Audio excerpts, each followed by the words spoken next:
तो पिछले वीडियो में हमने देखा था कि मेटल्स जो है वो ऑक्सीजन के साथ अभिक्रिया करके मेटल ऑक्साइड बनाते हैं और मेटल ऑक्साइड की किस किस नेचर के होते हैं, उनकी प्रॉपर्टीज़ कैसी होती है। उसमें एक जगह पे एम्फोट्रोपस मैंने लिखा था, वो एम्फोट्रोपस ना होके उसे एम्फोटेरिक ऑक्साइड पढ़ना। ठीक है, एम्फोट्रोपस नहीं होता, एम्फोटेरिक होता है, ऑक्साइड होता है। अब इसमें जो है आगे हम चलते हैं तो हमने देखा था कि जो मेटल होते हैं कैसे कैसे वो रिएक्शन करते हैं। तो एटमॉस्फेयर में जो सबसे ज़्यादा जो आसानी से जो चीज़ें उपलब्ध होती हैं उनसे जो है मेटल्स किस किस तरह से अभिक्रिया करते हैं, उसके आधार पे हम उनकी अभिक्रियाशीलता तय करते हैं। ठीक है, तो सबसे ज़्यादा जो है ऑक्सीजन हो गया और जल हो गया और अम्ल हो गए, क्षार हो गए, है ना। इन चीज़ों से हम देखते हैं कि मेटल इनके साथ किस तरह से अभिक्रिया करते हैं और उस आधार पे जो है हमने एक क्रम हमने बनाया है। ठीक है, तो वो ये है, वो क्रम ये है। ठीक है, तो इसमें जो सबसे अधिक अभिक्रियाशील जो धातु है वो ऊपर की तरफ होती हैं और फिर धीरे धीरे वो घटते हुए उनकी अभिक्रियाशीलता घटते हुए नीचे की ओर जाती है। नीचे जो धातु होते हैं वो सबसे कम क्रियाशील होते हैं। ठीक है, तो ये सारणी जो है, जब हम सारी अभिक्रियाएं करा लेते हैं, ऑक्सीजन है, ऑक्सीजन के बाद फिर जल है, फिर उसके बाद अम्ल है, तो उसके बाद तब हमने जो है ये सारणी बनाई होती है। लेकिन इसको मैं पहले ही बता रहा हूँ और उससे ताकि इसको देख के फिर मैं समझाता रहूँ। तो सबसे पहले जो होते हैं सबसे अभिक्रियाशील जो धातु होती हैं वो होती हैं सोडियम और पोटेशियम। तो इसमें जैसा कि लिखा हुआ है, सोडियम पोटेशियम आर वाइगर्सली, इसका मतलब होता है very reactive to O2 if kept in open atmosphere. इसका मतलब कि अगर हम सोडियम और पोटेशियम को खुले वातावरण में हम रख लेते हैं तो सबसे पहले जो ऑक्सीजन, तो वो उसके साथ बहुत तेज़ी से क्या है अभिक्रिया करता है। So to protect them and to prevent accidental fire they are kept immersed in kerosene oil.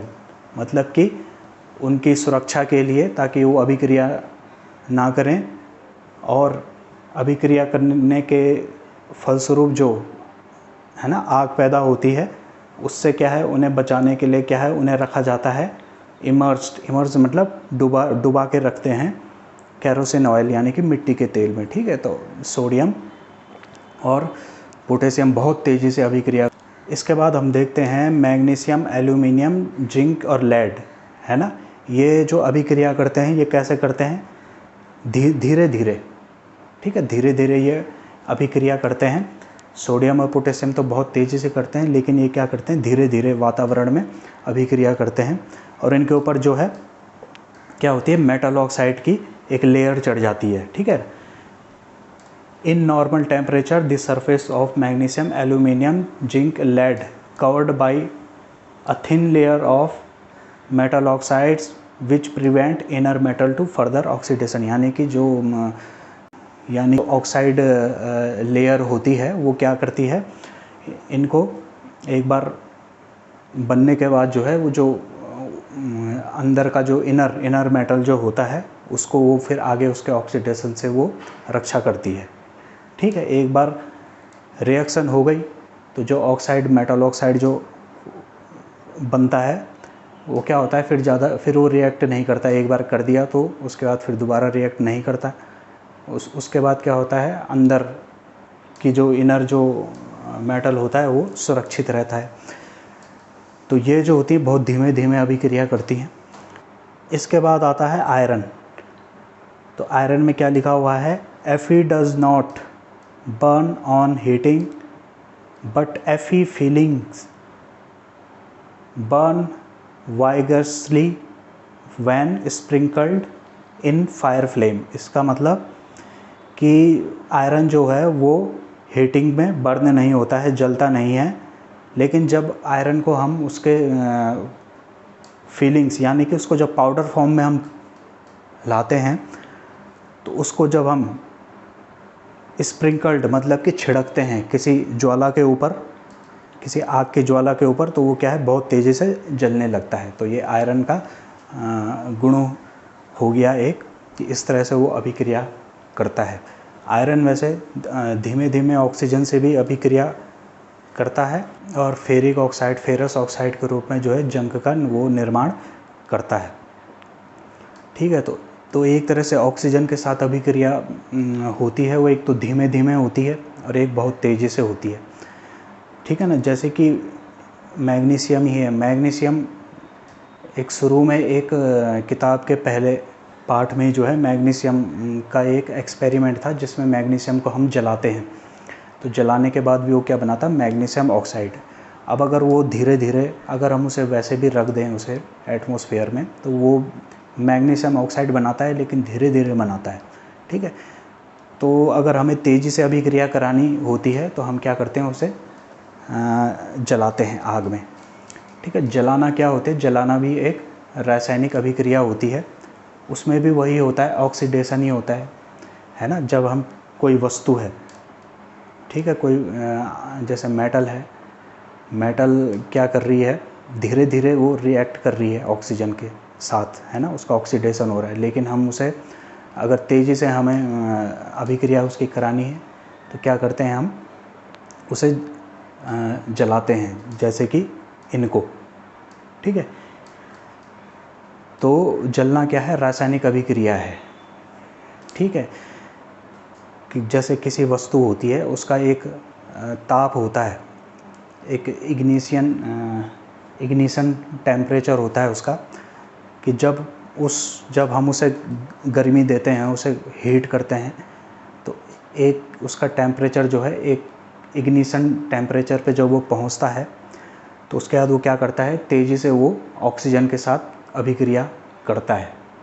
ठीक है, और ऑक्सीजन के साथ अभिक्रिया करता है तो ये क्या होती है, एक केमिकल रिएक्शन होती है।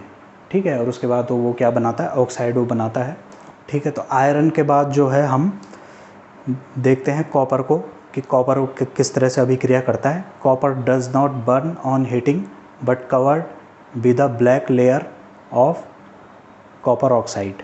ठीक है, तो वो अभिक्रिया नहीं करता है आग के साथ, और किससे ढक जाता है, एक काली परत वो बना लेता है कॉपर ऑक्साइड की।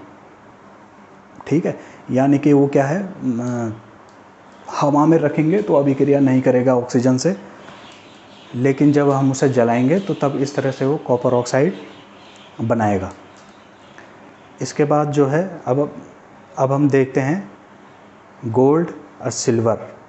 ठीक है, gold silver do not react with oxygen even at high temperature, यानी कि ऑक्सीजन के साथ अभिक्रिया नहीं करते हैं, इवन मतलब चाहे टेम्परेचर क्या हो, ज़्यादा हो। ठीक है, इसका मतलब ये है।